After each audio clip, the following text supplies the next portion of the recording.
गिरे। सुख जी बोले, जब द्वार पर युग का अंत और कलयुग का आरंभ था, उसी समय स्त्रियों ने आपस में बाप के नाम बताओ। रोज हम जाते स्कूल के घूमे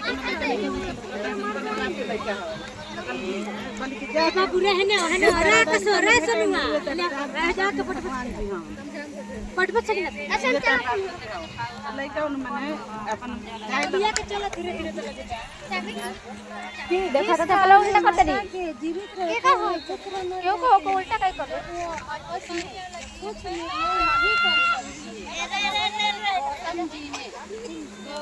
गौतम जी के पास पूछने के लिए गई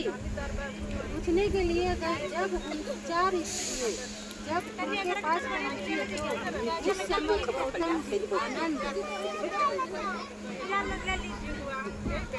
आनंद के साथ बैठे थे। उनके सामने जाकर उन्होंने समस्त झुक कर प्रणाम किया।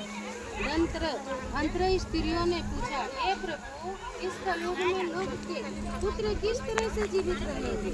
इसके लिए कोई व्रत या तप हो तो कृपया करके बताइए।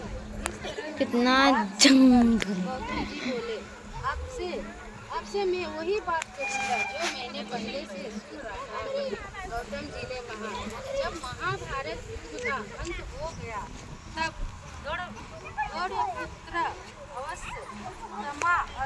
अवस्थमा के द्वार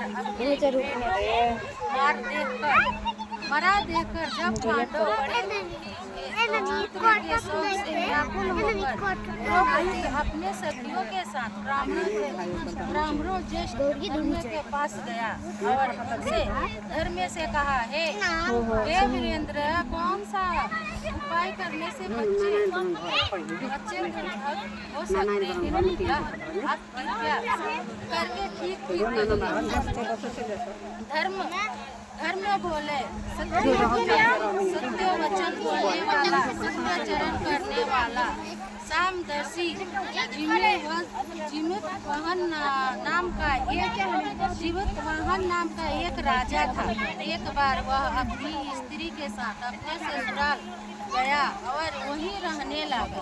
एक दिन आधी रात के समय पुत्र के शोक से व्याकुल होकर स्त्री रोने लगी, क्योंकि वह अपने बेटे दर्शन से निराश हो चुकी थी। उसके पुत्र मर चुका था।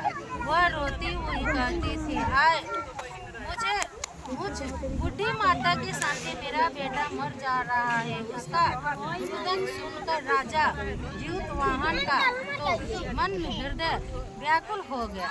वह तत्काल उस स्त्री के पास गया और उसे पूछा, तुम्हारा बेटा कैसे मरा है?